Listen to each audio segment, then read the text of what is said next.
Thank you, Mr. Choi. That was very interesting. Notre troisième conférencier est titulaire de la chaire de recherche du Canada, Islam, pluralisme et globalisation. Sa présentation de ce soir portera sur les interprétations idéologiques des religions au Canada, se concentrant en particulier sur l'islam. Mesdames et messieurs, veuillez accueillir le professeur Patrice Brodeur.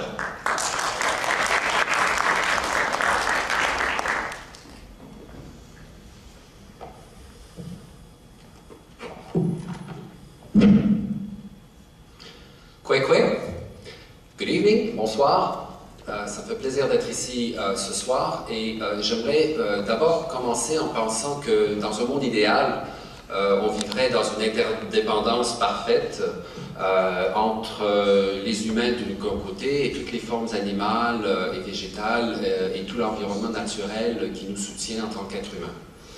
Mais évidemment, on vit dans un monde qui est loin d'être idéal. Alors on vit dans des situations qui sont un mélange, selon moi, d'efforts vers l'interdépendance et des notions ou des dynamiques que j'appelle de la codépendance. Et je vais en donner 3 exemples aujourd'hui qui affectent principalement les musulmans ici au Canada, qui en général est considérée et de facto est une tradition religieuse qui est plus récemment immigrée au Canada. Lorsque je parle de l'interdépendance, je parle finalement d'un aspect d'une ouverture à l'autre, un pied d'égalité, et qui fait en sorte qu'il est dans les dynamiques de pouvoir, on est dans l'échange, on est dans la complémentarité, on n'est pas dans des dynamiques de codépendance où on se retrouve avec des dynamiques finalement de supériorité, d'infériorité, consciente ou inconsciente.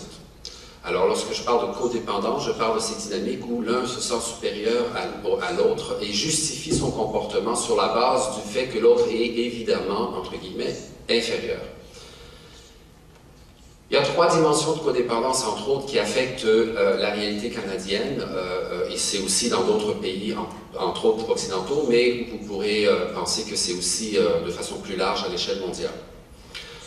Dans un premier temps, si on regarde le développement de l'État-nation moderne, c'est un État-nation moderne qui a développé un sentiment que c'est la meilleure forme d'organisation politique que l'humain peut développer, et ça s'est fait évidemment en même temps que ce qu'on appelle le colonialisme. Donc, pour beaucoup de communautés dans le monde, un résultat plutôt négatif, évidemment.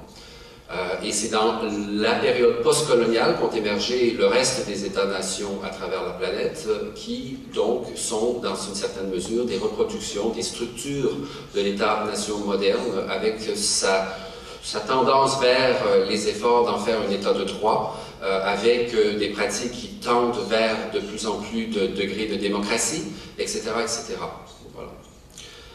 Si on regarde le phénomène en fait postcolonial, on voit qu'il y a encore des comportements de colonialité, qui est le phénomène finalement d'impérialisme, et qui peut quand même continuer, que ce soit au niveau économique ou au niveau politique, et entre autres aussi au niveau idéologique, dans le sens justement de certaines formes que l'on considère comme étant nécessairement supérieures à d'autres. Et donc, une de ces formes-là, c'est le discours justement alentour de la notion de l'état de droit démocratique et des pratiques particulières liées à ça, telles qu'elles se sont développées en Occident et qu'on veut exporter et projeter donc partout sur la planète. Ça, évidemment, a des répercussions sur différentes formes de réactions à l'échelle planétaire, certaines qui sont dans l'approche mimétique de vouloir reproduire et intégrer justement ces pratiques démocratiques à l'occidental, et d'autres, évidemment, qui rejettent complètement, et évidemment, dans le milieu, certaines pratiques qui veulent intégrer les approches dans un contexte qui a un sens au niveau de l'héritage civilisationnel particulier de là où on habite. Et c'est le cas, évidemment, de beaucoup de sociétés à majorité musulmane. Malheureusement, on se retrouve dans cette première forme de codépendance, on se retrouve avec la réalité que l'État-nation est relié à une racialisation de à qui appartient cette nation, puisque en général, c'est combiné avec une notion d'essentialisation de la notion de nation. Donc, à toute nation, tout peuple devrait avoir son État-nation.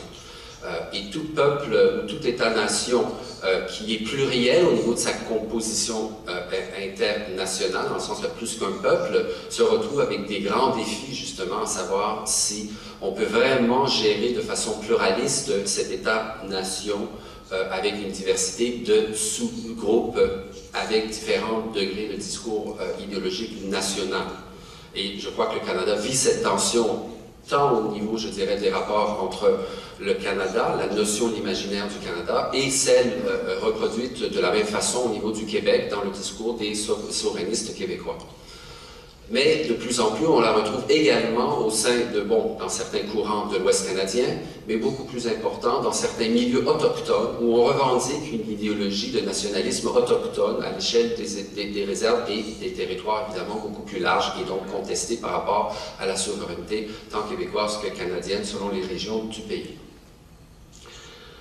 Et cette racialisation elle a commencé justement dans le rapport entre Européens et Autochtones. Avec différentes vagues d'immigration à travers les derniers siècles, les 4 derniers siècles, on se rend compte que finalement, ce rapport à la différence, cette racialisation qui a accompagné le développement de l'État moderne qu'on appelle le Canada, on retrouve finalement différents groupes qui ont été racialisés et donc exclus à différents degrés.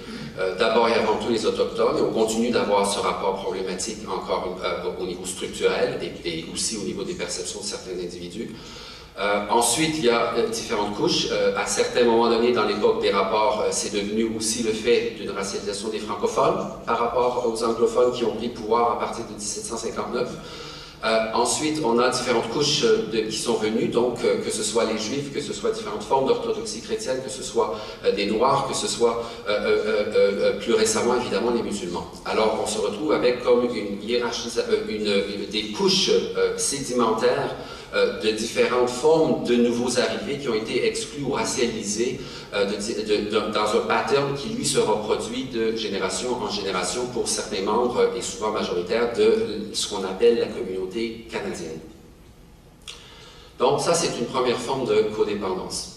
La seconde, elle est reliée à ce que j'appelle un aspect de l'interprétation populaire de la science, qui a accompagné, elle aussi, évidemment, le développement de ces États-nations modernes en Occident.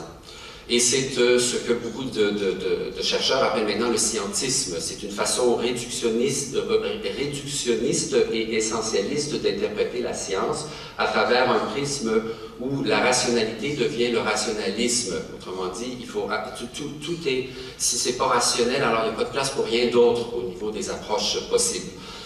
Et dans ce contexte-là, on exclut évidemment tout ce qui est de l'ordre de l'imaginaire. Donc tout ce qui n'est pas prouvable rationnellement devient donc en quelque sorte exclu.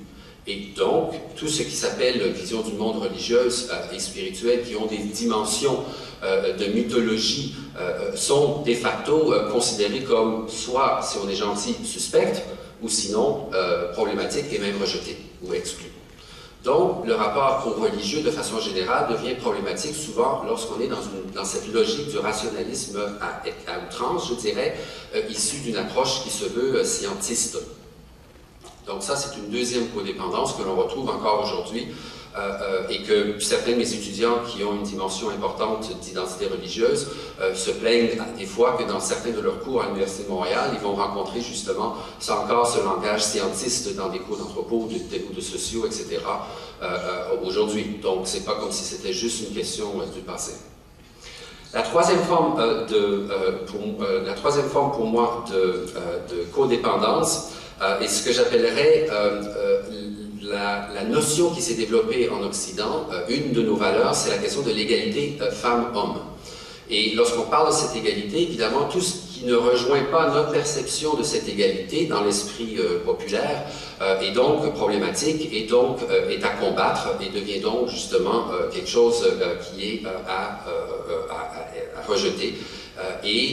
On se retrouve dans une autre codépendance où la supériorité de l'approche occidentale dans les rapports femmes-hommes fait en sorte qu'il y a un jugement de valeur automatiquement qui se fait par rapport à toute forme de relation homme-femme qui pourrait être différente. Bon.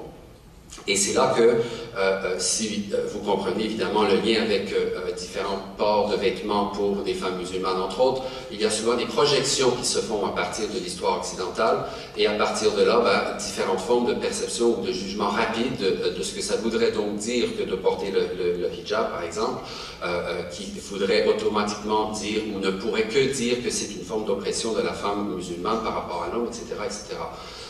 Qui est beaucoup plus une projection de la notion du voile dans l'histoire du catholicisme occidental et de toute la transformation du catholicisme à l'époque moderne, surtout à partir de la fin des résultats du Vatican II, qui a permis justement aux sœurs d'enlever le voile et puis de se moderniser, entre guillemets, etc., etc.